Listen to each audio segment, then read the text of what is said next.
Maayong buntag sa tanan. Grasya ug panalangin sa Ginoo maanaa kanatong tanan. Sa kanunay mapasalamaton kita sa Ginoo kay ani ana usab kita naghiusa sa pagsimba o pagdaig kaniya. Busa sa ngalan sa atong Ginoong Hesukristo ug sa simbahan United Church of Christ in the Philippines, Iligan City, atong gi-welcome ang tanan niining atong pagsimba karon. Hiusahon ta ang atong kaugalingon uban sa atong hunahuna o kasing-kasing o simbahon ta ang atong Dios pinaagi sa espiritu o sa kamatuoran.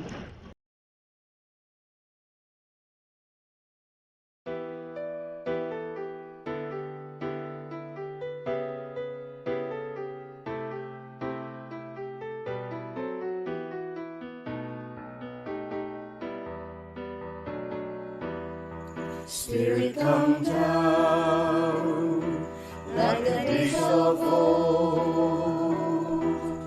Spirit, come down and fill my soul. Lord, I want to be used by you to feel your power in all I do. Spirit, come down and fill my soul. Spirit, come down like the days of old. Spirit, come down and fill my soul. Lord, I want to be used by you to feel your power in all I do. Spirit, come down and fill my soul.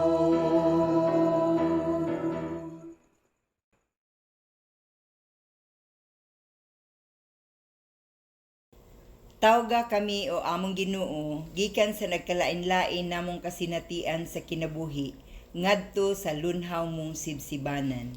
Dad-a kami ngadto sa lapad nga pagpanlantaw sa pagkinabuhi sa among pagtuo. Ubani kami samtang magapadayon sa among pagdugtungay, ingon nga imong mga tinugyanan sa imong misyon. Pabatia kami sa imong malahutayong presensya diha sa matag adlaw namong pagpangabudlay. Amen.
O Dios sa gugma o kapasayloanan, luwasa kami sa imong kalumo, gikan sa mga buhat nga dautan, gikan sa mga lihok sa pagpakasala, gikan sa among pagkadanghag, gikan sa among pagkalampingasan, gikan sa matagpulong nga makasakit.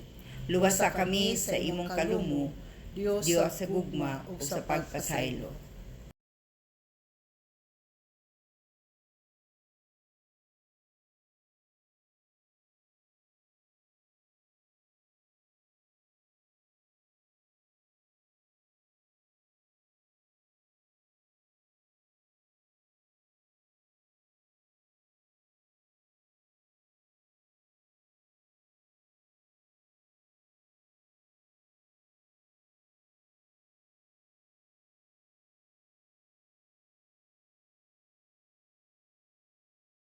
The one who created you knows your struggles.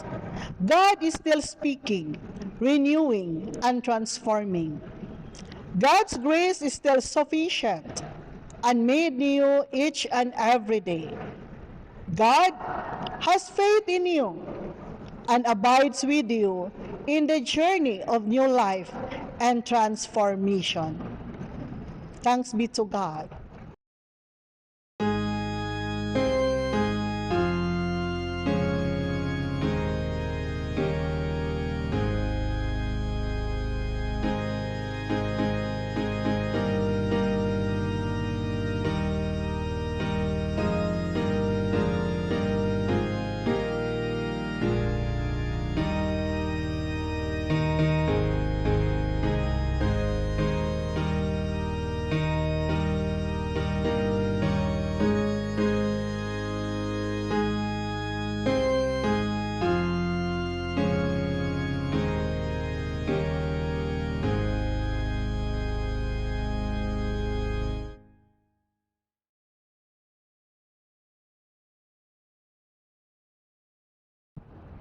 Magampo ta. Among langit nun og mahigugmaong amahan, Diyos sa kalangitan, ania na usab kami imong mga katawhan, katawhan kinsa nagaila sa imong gugma o kaluoy, nga maoy among gisaligan diha sa among kinabuhi. Ania Ginoo, ang imong mga anak, ingon nga ikaw ang source sa tagsa-tagsa namo ka kinabuhi. Ginoo, ang among pagkamao na hulma kami tungod nimo. Imo kaming giumol, giporma, o gipahimutan sa dapit diin kami anaa karon. Mao nga dako kaayo ang among pagpasalamat kay wala lang minimo giumol, apan imo kami gisangkapan o gipanalanginan. Salamat Ginoo kay ikaw nag-atiman kanamo. Nag-atiman sa among panginahanglanon diha sa tanang aspeto sa among kinabuhi. Salamat sa imong kaayo ug gugma. Diin kanunay kining nagpadayag pinaagi sa imong proteksyon o guidance. Ilabi na sa kung unsaon pagkinabuhi nga nahisubay sa imong kabubuton. Salamat o Dios nga naa ikaw sa matag higayon, diin kami nagkinahanglan o kasultihan, kaduulan o kasumbungan sa among mga gibati. Ginoo, imong gipakita sa tao kung kinsa ug unsa ka diha sa matag usa ka kinabuhi. Busa o Dios, ania usab kami nangaliya ug nagahangyo kanimo kanunay. Nakinahanglan kami kanimo kanunay o Dios. Wala kami arang mahimo kung wala ka sa among kinabuhi. Ania kami o Dios, susihang among kasing-kasing. Hibalui ang among hunahuna, ang among pagbati ug panglantaw sa kinabuhi. Ang mga kasubo, kaguol, kahangawa, kabalaka, o kalibog nga gibati niining imong mga katawhan. Ginoo, kaluy-i ang imong mga katawhan. Pulihi kini sa pagsabot, sa kalipay, sa kamaya, o sa kumpiyansa sa kaugalingon. Pulihi o Dios ang mga kahawang nga gibati sa imong mga katawhan. Hatagi ang nanginahanglan Ginoo, ang nagkinahanglan sa kusog, kabasko ug kapiskay sa lawas. Sa pagbati ug sa kalag, diguna ang pagtuo ug pagsalig sa imong mga katawhan, taliwala sa nagkalahi-lahi nga kahimtang o panghitabo sa kinabuhi nga giatubang karon sa matag usa. Bubuhi usab kanunay ang nanginahanglan sa material o financial nga bahin sa kinabuhi. Hatagi ang matag usa o Dios niini ang kawad-on sa matag kinabuhi pun-a kini Ginoo sa imong panalangin. Ang matag panimalay Ginoo nga nakadugtong usab karon niini nga pagsimba, hiusaha kanunay diha sa imong gugma, sa imong kaluoy, uban sa pagpuyo nga anaa ang kalinaw ug panagsinabtanay sa usag-usa. Kung anaa man nagatubang sa problema ang matag pamilya, ana ay problema sa mga anak, problema sa mga ginikanan, problema sa dagan sa panginabuhian. Labi na o Dios nga umaabot na usab ang pagsugod sa pag-eskwela. Ginoong Dios, kaluy-i ang imong mga katawhan. Tabangi og ikaw magapamuhat diha sa matag usa ka kinabuhi. Sangkapi ang maginikanan sa financial man o material aron sila makahatag og suporta sa ilang mga anak. Makapalit sila Ginoo og mga school supplies og mga galamiton sa ilang mga anak diha sa pag-eskwela. Itugot usab o Dios nganha sa mga kabataan. Hatagi sila og kadasig, kaikag sa pag-eskwela. Nga dili lamang kadasig sa pagsugod sa pag-eskwela, apan anaa ang kadasig diha sa paglahutay hangtod nga ilang matapos ang ilahang pagtungha o pag-eskwela o Dios. Ayaw pasagdi Ginoo nga ang buhat sa dautan maoy mutunhay ug maoy magadumala sa imong mga katawhan. Apan o Dios ipatibabaw ang imong gugma ngadto sa matag usa. Ang matag usa usab o Dios nga imong gihatagan og kahigayunan, ilabi na ang nag-birthday o nag-wedding anniversary. Panalangini ang ilang kinabuhi o bubuhi sila sa imong grasya. Lantawa usab o Dios ang kahimtang sa imong mga katawhan, ingon nga usa ka nasod, uban sa pabunuan niini. Lamdagi Ginoo, giyahi o Dios, ipabati nganha kanila ang imong gugma, aron sila makadumala gayud Ginoo, nga anaa may subay sa imong kabubuton.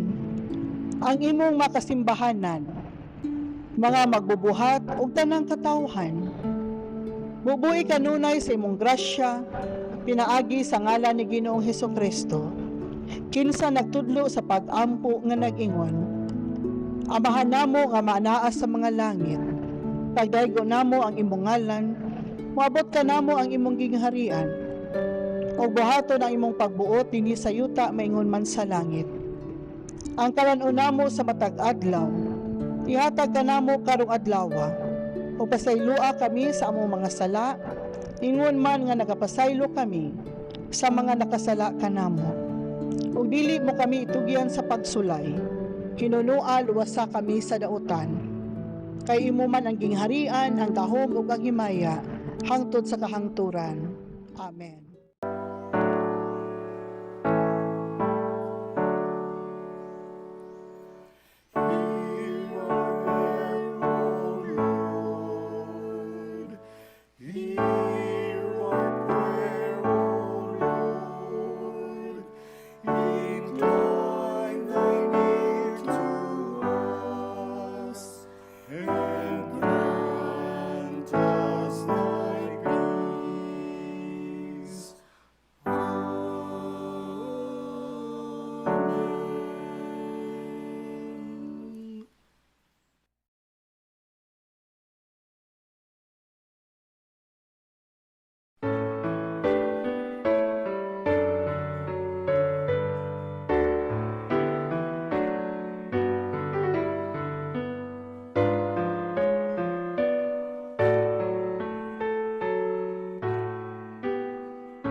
Ang patukuranan sa atong pagpamalandong makita diha sa Ebanghelyo ni Marcos kapitulo 12 bersikulo 28 ngadto sa 34.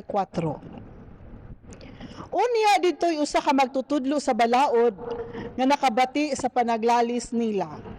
Nakita niya nga maayo ang pagkatubag ni Jesus sa mga Sadusyo. Busa biduol siya kaniya og nangutana, unsa mang sugua ang labing mahinungdanon sa tanan?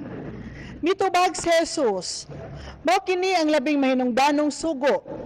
Pamati Israel, ang Ginoo nga atong Dios maura gayud ang Ginoo. Kinahanglan nga higugmaon mo ang Ginoo nga imong Dios sa tibuok mong kasing-kasing, sa tibuok mong kalag, sa tibuok mong salabutan, ug sa tibuok mong kusog. Ang sunod mao kini, higugma ang imong isigkatawo sama sa imong kaugalingon. Wala na'y sugo nga labi pang mahinungdanon kay niining duha. Ang magtutudlo sa balaod miingon kang Hesus, husto ka na magtutudlo. Tinuod ang imong gisulti nga ang Ginoo lamang maoy Dios o wala na'y laing Dios gawas kaniya. Busa ang tao kinahanglan may gugma sa Dios sa tibuok niyang kasing-kasing, sa tibuok niyang salabutan, sa tibuok niyang kusog, o kinahanglan higugmaon niya ang iyang isigkatawo sama sa iyang kaugalingon. Mas maayo ang pagtuman ni ining duha ka sugo kaysa pagdala og mga mananap na sunugon ibabaw sa halaran o sa paghatag og ubang mga halad ngadto sa Dios. Nakamatikod si Jesus nga maalamon kayo ang tubag sa maong magtutudlo sa balaod. Busa miingon siya kaniya, dili kahalayo sa gingharian sa Dios. Ug wala na gayon nangahas sa pagpangutana kaniya. Mao kini ang pulong sa Dios nga atong pagapamalandungan.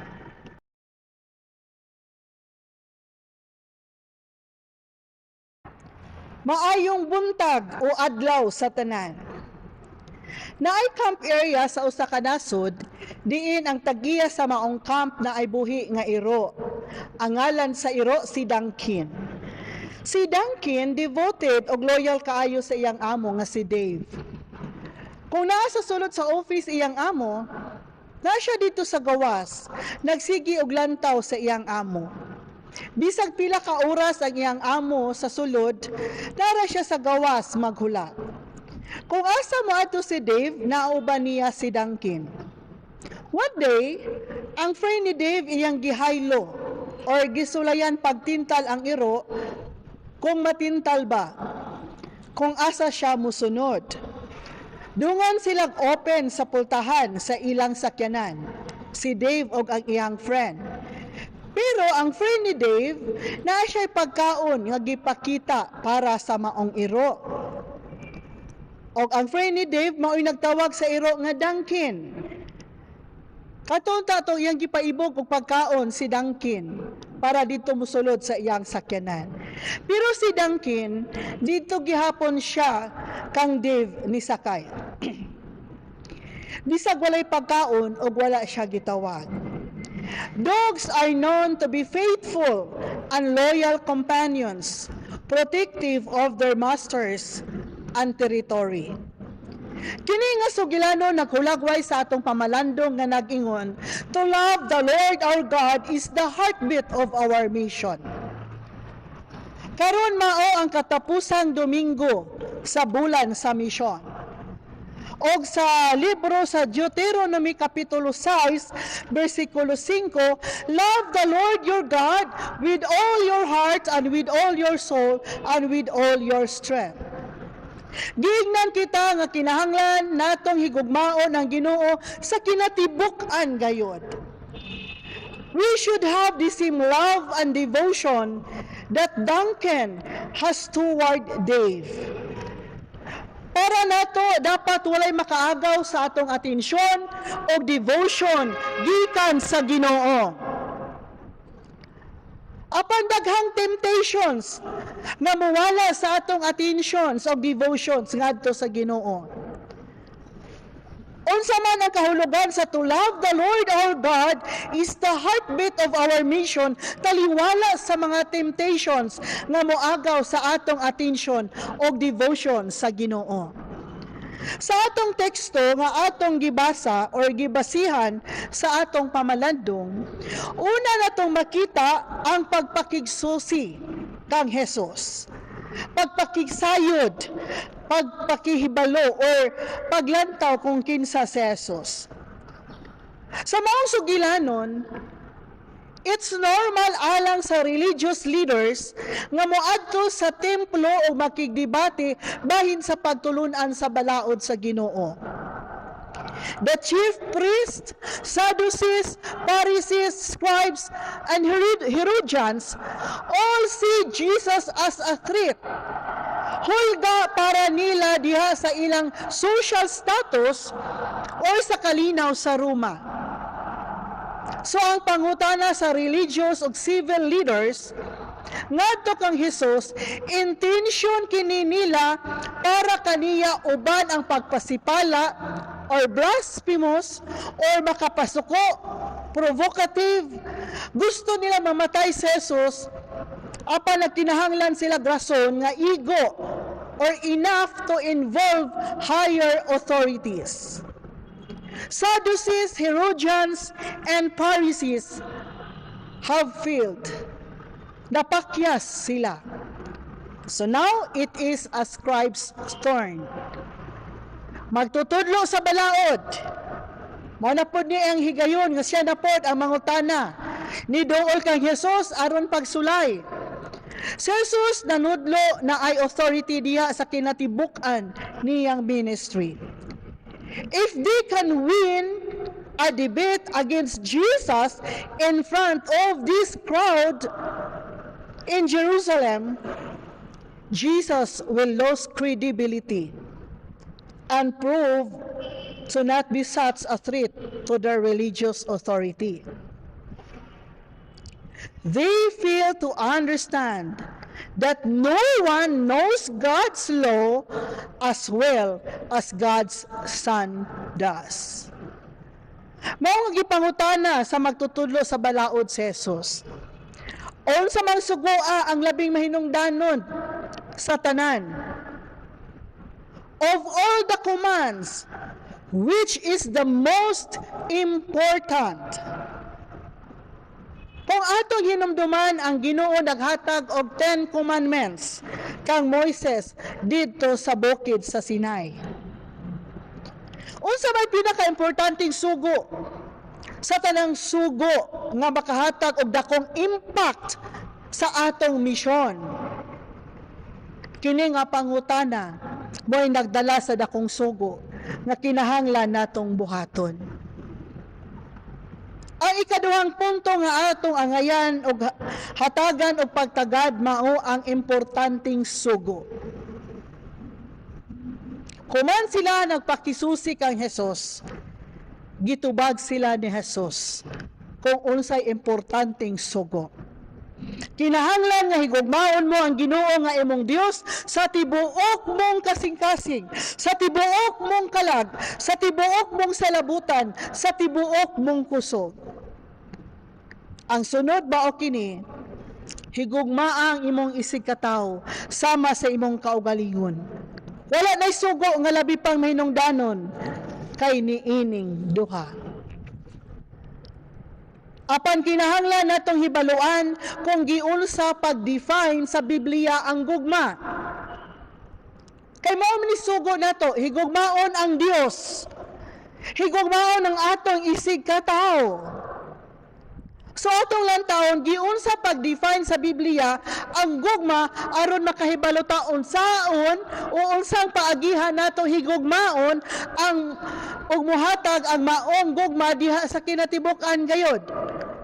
Unsaon nato paghigugma ug usaon nato kini pagpadayag o paghatag o mapadayag diha sa kinatibuk-an.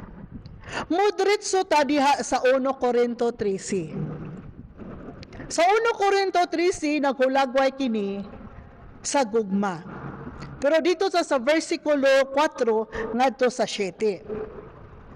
Ang gugma mapailubon o maluluyon. Dili kini masinahon o tigpanghambog. Ang gugma dili mapahitason o bastos. Ang gugma dili mamugos sa kaugalingong kagustuhan. Ang gugma dili masukanon o madinumtanon.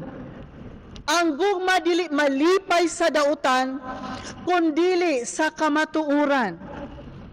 Ang gugma mo pailob, mo tuo, mo laom, o mo lahutay gayud. Maunay giingon diha sa Korinto. Maunay kahulugan diha sa Korinto. O diha sa 1 Juan 4:8, ang wala maghigugma sa iyang isig katao, wala makailas sa Dios. Kay ang Dios gugma man. God is love. So naay upat kakapadayagan sa gugma nga mohaom sa paghigugma nato sa Ginoo. Ako kining gibasi sumala ni Dr. Gary Chapman na ni siya'y libro. Yang libro 5 Languages of Love. Pero upat ang akong gigamit ingon nga atong giya sa pagpamalando. Una niini nag-ingon nga words of affirmation, mga pulong sa pagpamatuod. Giingnan kita nga kinahanglan higugmaon nato ang Dios sa tibuok kasing-kasing. Kini buhaton nato dili lang taman sa atong baba apan gikan diha sa atong kasing-kasing. Ana diha ang pagdayig, pagdasig o pagpasalamat. Naglantaw sa mga maayong butang o positibong panghitabo. Wala diha ang pagpanaway, pagbantay sa mga sayop, o pangpangdaot, apan ang pagpamatuod sa gugma nga makapadasig sa uban. Natong imong gipamatud-an ang maong gugma aron ang makatawhan nga naa sa imong palibot nga nakakita kanimo nga ikaw nagpadayag sa gugma sa Dios ug sila madasig kanimo. Ang ikaduha, acts of service. Mga buhat sa pag-alagad. Kinahanglan higugmaon ang Ginoo sa tibuok kusog. Ana dinhi ang pagtinabangay, pagiyayungay sa mga buluhaton. Mga bugat na buluhaton kini mapagaan pinaagi sa pagtabang sa usag-usa. Dili tong magsagad nga mutabang pero nagbagut-but.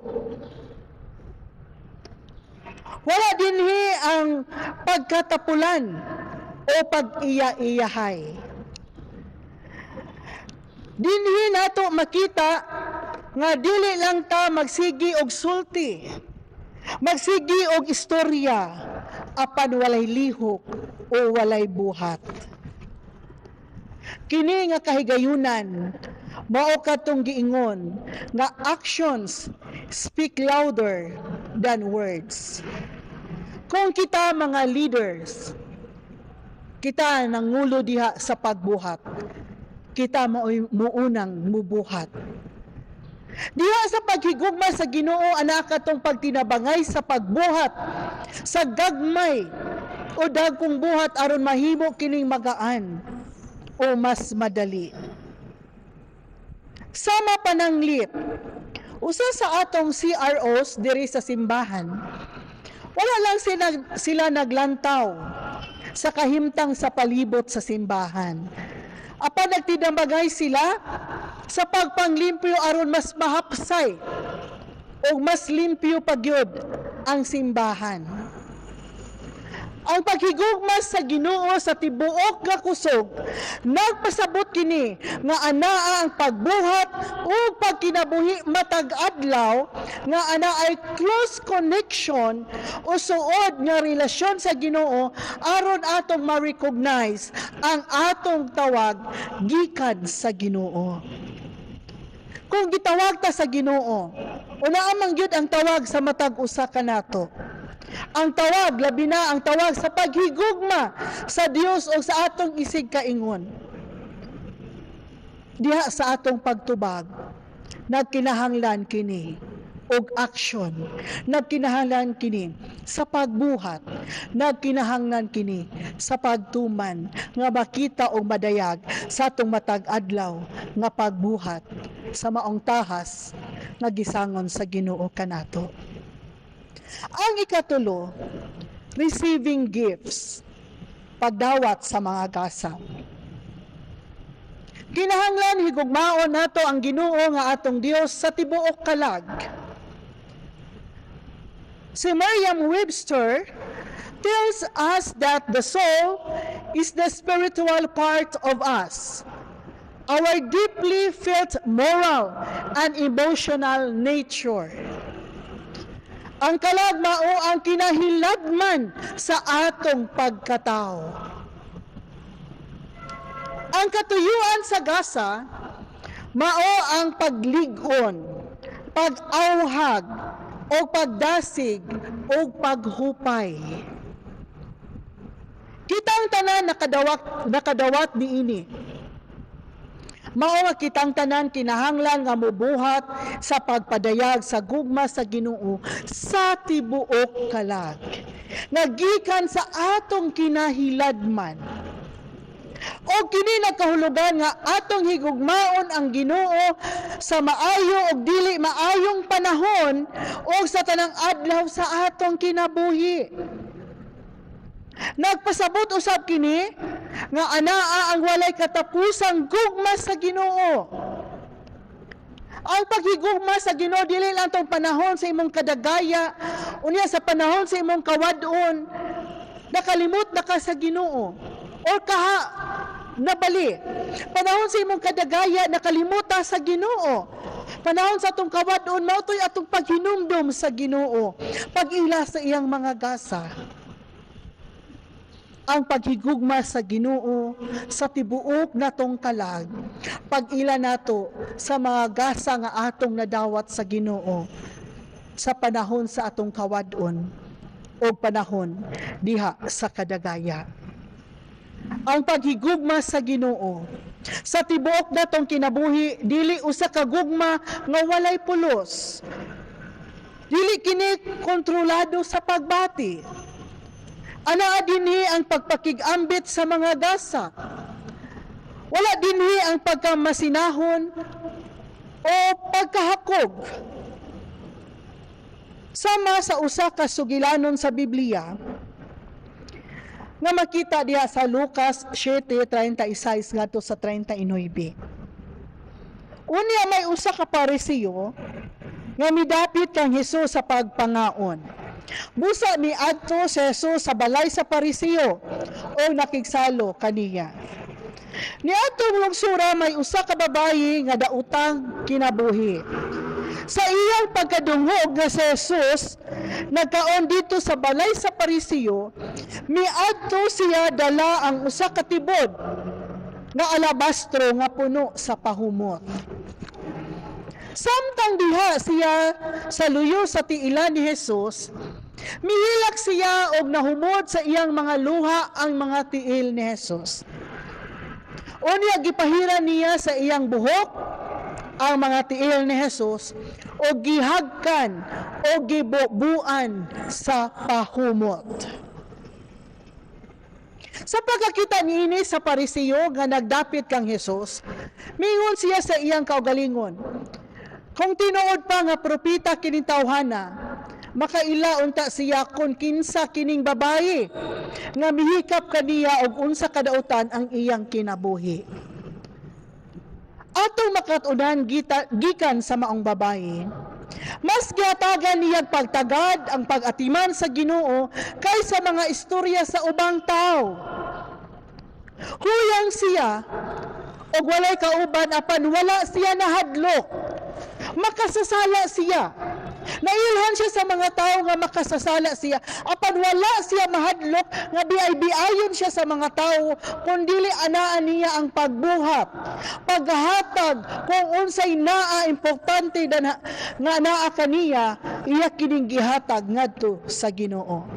Nagsakripisyo pinaagi sa paghatag sa mahalo niyang perfume og nagpaubos pinaagi sa pagbuhat sa paghugas sa tiil sa Ginoo. Sa atong paghigugma sa Ginoo, sa tibuok natong kalag, unsa man ang atong ikahatag nga gasa sa Ginoo nga maoy mo padayag sa atong pag-alagad kaniya. Ang ikaupat o katapusan, quality time. Ang kalidad nga panahon.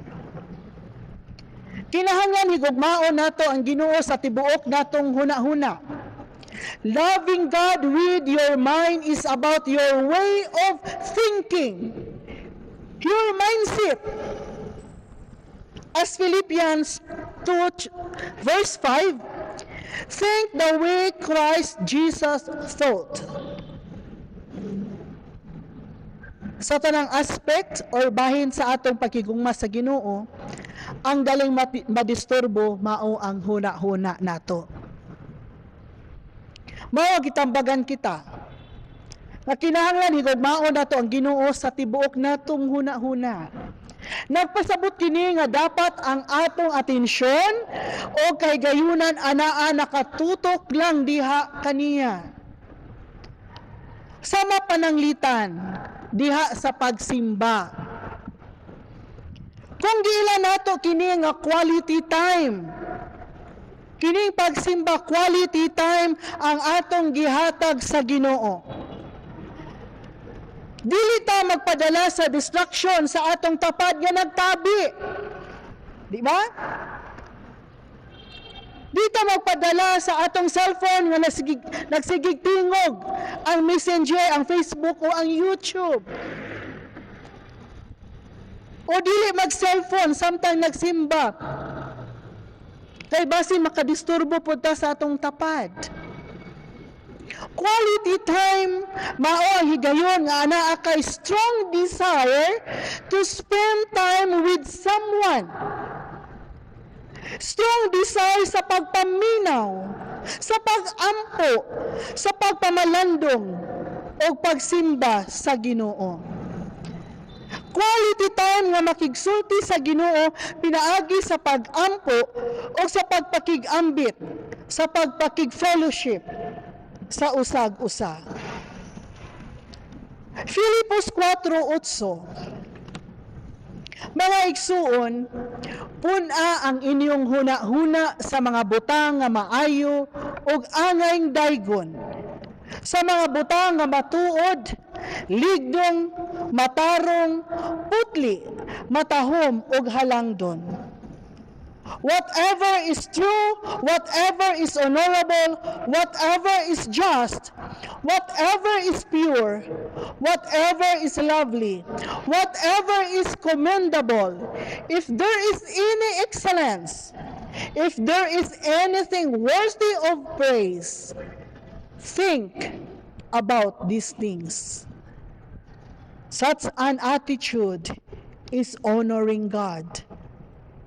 It expresses our love for Him. Karon mao ang last Sunday sa Mission Month. Tinuod ana ay mga misyon sa tibuok kalibutan nga nagsulti sa tanan mahitungod kang Hesus. Apan nagpasabot usab kini sa pagtratar sa imong kinabuhi, isip natad sa misyon. Treating your life as a mission field. Nagpasabot kini nga mag-ampo ka para sa imong silingan bisan og dili siya ganahan nimo. makigsulti sa mga bata, bisan og buluyagon sila kanunay. Magampo alang sa mga magtutudlo, sa mga teachers, kay labi na hapit na ang klase, nga tagan sila dakong pailo. Pag-ampo para sa makabataan nga anaa sila kadasig og tinguha sa pagtapos sa pag-eskwela. Gagmay nga butang og mga pag-ampo naghatag kini og dakong kahimuan og nagpadayag sa gugma ni Hesus diha sa matag adlaw nimo nga pagkinabuhi. Paghigugma nimo sa imong isig ka tawo, paghatag nimo bisan ginagmay man lang. Labi na karon nga musugod ang pag-eskwela. Bisan sa makabataan nga nagkalisod sa pag-eskwela, pagpaambit kanila bisag isa man lang ka notebook, isa ka ballpen, papel nga imong mahatag ngadto kanila ingon nga tabang sa ilang pag-eskwela. Usa ka na kapadayagan sa imong paghigugma sa Ginoo o paghigugma nimo sa imong isig ka tawo sama sa imong kaugalingon. Ang pagmisyon dili lang kadtong moadto og laing nasod, apan mao kini pagsunod sa tawag sa Ginoo alang sa imong kinabuhi. Ang Ginoo wala nagtawag sa tanan aron mahimong missionary ngadto sa ubang kanasuran. Apan kitang tanan gitawag aron mo padayag o mo paambit, mo share sa gugma ni Ginoong Hesukristo. The mission by Steve Green says, "To love the Lord our God is the heartbeat of our mission. The spring from which our service overflows. Across the street or around the world, the mission still the same. Proclaim and live the truth.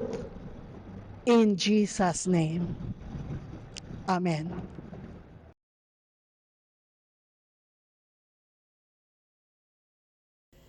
Ang atong kinabuhi gasa sa Dios dinhi kanato. Ang tanan natong pagkamao gawas kaniya walay kapuslanan.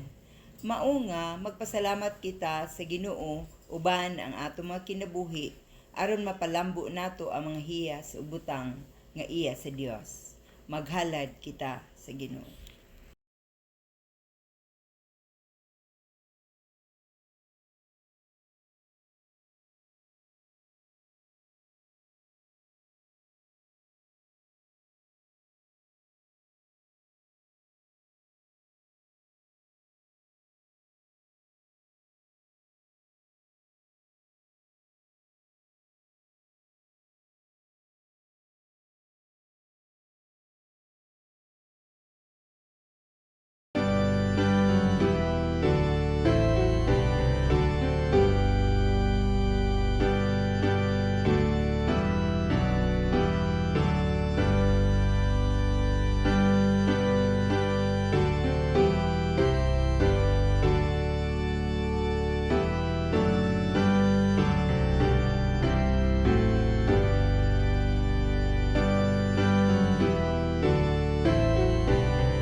O Dios nga naghatag sa matagasa, nagpasalamat kami sa mga panalangin nga nagtugot kanamo sa pagkinabuhi nga manggihatagon. Gamita ang among mga halad sa panahon, talento ug bahandi aron mapalapnag ang imong gingharian dinhi sa yuta. Hinaot nga kini nga mga gasa makpadako ug makatubag sa mga panginahanglan niini nga komunidad ug sa imong kalibutan. Amen.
Magampo ta.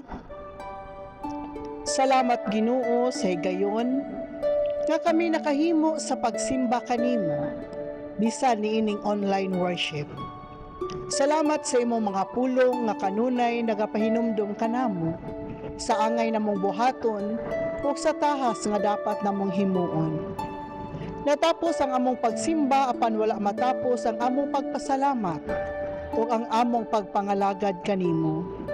Mao nga ania kami nagatugyan sa among kinabuhi, tabangi ug tudloi kami sa pagbuhat sa matag tahas nga imong gisangon kanamo ug sangkapi kami kanunay sa imong grasya ug panalangin pinaagi sa ngalan ni Ginoong Hesukristo. Mga igsuon, padayon kita sa pagkinabuhi uban ni Ginoong Hesukristo. Ipatunhay ta ang gugma o kalinaw sa Dios ug ang atong langitnong Amahan nga nahigugma kanato, magasangkap kanato sa maong gugma. Ang bugtong anak nga si Ginoong Hesus magapuno kanato sa iyang grasya ug ang balaang espiritu magatabang kanato uban sa iyang proteksyon ug pagiya gikan karon hangtod sa kahangturan. Sa ngalan sa Amahan, Anak ug Espiritu Santo. Amen ug amen.